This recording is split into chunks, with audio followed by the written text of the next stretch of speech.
नमस्कार दोस्तों, मैं अंकुर उपाध्याय स्वागत करता हूं आप सभी का आपके अपने YouTube channel share market analysis में।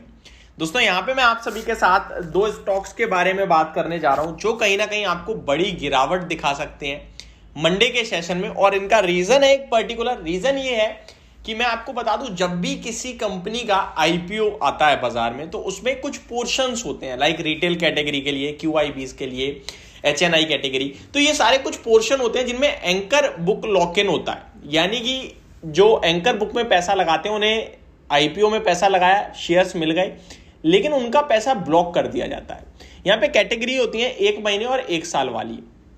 जो कुछ प्रोमोटर्स होते हैं उनका 1 साल का होता है और जो नॉर्मली आते हैं वो 1 महीने में भी आते हैं और 1 साल वाले भी आते हैं।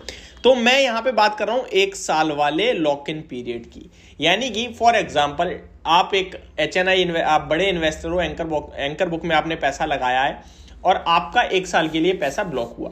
ऑब्वियस सी बात है, आप जब पैसा लगाते हो तो आप लिस्टिंग के लिए ही पैसा लगाते हो, आप लॉन्ग टर्म का निवेश बहुत रेयर केस में करते हो। प्रमोटर्स वगैरह बने रहते हैं लाइफ टाइम के लिए, कभी कभार बहुत लंबे लंबे समय तक बने रहते हैं, बट बहुत से प्रमोटर्स भी अपना शेयर्स बेचना चाहते हैं लेकिन वो बेच नहीं पाते 1 साल के अंदर अंदर, क्योंकि लॉक इन होता है स्टॉक। यहां पे ऐसे दो स्टॉक शेयर करूंगा जिनका लॉक इन पीरियड एंड हो रहा है, यानी कि इनमें इक्विटी फ्री हो जाएगी सेल होने के लिए अराउंड 50 to 60% की। एग्जैक्ट फिगर में अगर मैं आप सभी के साथ बात करूं तो जो स्टॉक है एक की 47% का स्टेक फ्री होगा, मतलब 47% स्टेक अभी लॉक इन पीरियड में था 25 नवंबर तक, लेकिन मंडे यानी 28 नवंबर को फ्री है, चाहे तो बेच सकते हैं, यानी कि उन्हें प्रॉफिट बुक करना है या लॉस जो भी है वो चाहे तो बेच सकते हैं। तो चलिए स्टार्ट करते हैं ऐसे दो स्टॉक्स जो कहीं ना कहीं आपके रडार पे रहने चाहिए, और आपसे मैं कहूंगा इन स्टॉक्स में थोड़ी सी सावधानी रखें। स्टॉक्स अच्छे हैं बट अभी आपको अगले 1 हफ्ते के लिए नहीं लेना है, क्योंकि एक साथ नहीं बिकता है, कभी कोई बेचेगा, कभी कोई बेचेगा, कभी कोई बेचेगा।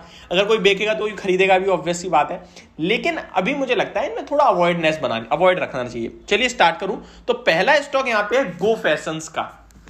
गो फैशन की बात करूं तो 1453 का हाई लगा है इस स्टॉक में अभी रिसेंटली, और स्टॉक आपके लिए 1136 पे ऑलरेडी आ चुका है, काफी करेक्ट हो चुका है। अच्छी बात यह है कि स्टॉक अपने सपोर्ट पे है।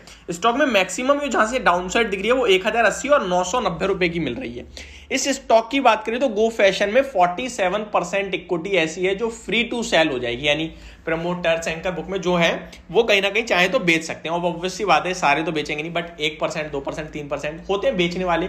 और जब भी आप बेचते हो बड़े के लेवल पे तो आपको एक बायर को डिस्काउंटेड प्राइस देना होता है, तभी वो खरीदेगा, अदरवाइज क्यों खरीदेगा। अब ऐसा तो नहीं 1 लाख 2 लाख शेयर बेचने आपने परसेंटेज में बेचनी होती है इक्विटी। तो क्या करोगे आप अभी 1136 से आप किसी बायर को कह दो भाई मैं 1070 पे बेच रहा हूं, वो एग्री होगा तो आपका प्राइस स्टॉक का नीचे आएगा। तो थोड़ा सा सावधानी बरतनी चाहिए। बाकी इस स्टॉक की बात करूं तो स्टॉक मुझे अच्छे से याद है, मैंने आपको 930 पे रिकमेंड करा था 1150 रुपए के टारगेट के लिए। स्टॉक 1400 रुपए तक गया है। क्वालिटी स्टॉक है टेक्सटाइल का। मुझे लगता है ये स्टॉक आपको अगर डिप में 990 तक आता हुआ दिखता है किसी भी रीजन से तो आपको लेना चाहिए लॉन्ग टर्म के हिसाब से। अगर इसके वैल्यूएशन वाइज बात करें तो 77 के पीई पे ट्रेड करता है, सस्ता तो बिल्कुल भी नहीं है, लेकिन हाँ अच्छा स्टॉक है, क्वालिटी स्टॉक है। नेक्स्ट स्टॉक है जिसमें 60% इक्विटी ऐसी है जो फ्री टू सेल हो जाएगी, यानी कि आप चाहे प्रमोटर्स चाहे तो बेच सकते हैं। कितनी परसेंट? 60% इक्विटी ऐसी है जो कहीं ना कहीं फ्री टू सेल होगी। स्टॉक की बात करें तो ये वही स्टॉक है जिसकी घड़ियों के बारे में काफी चर्चा हुई थी। ये अराउंड 45 और 95 समथिंग है, मैं भूल गया, बहुत बड़ा डिफरेंस बोल रहा हूं मैं।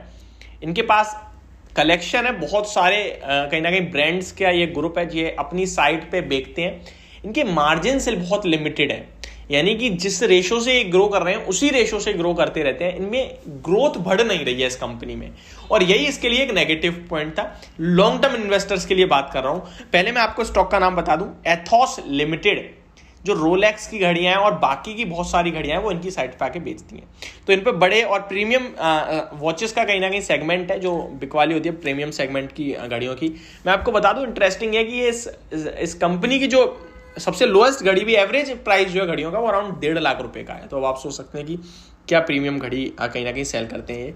अब एथॉस लिमिटेड के स्टॉक के प्राइस के बारे में बात करें तो 920 918 के लेवल्स पे क्लोजिंग देता हुआ दिखा है। रिसेंटली इसमें काफी बड़ा जंप आते हुए दिखा है आप सभी ने।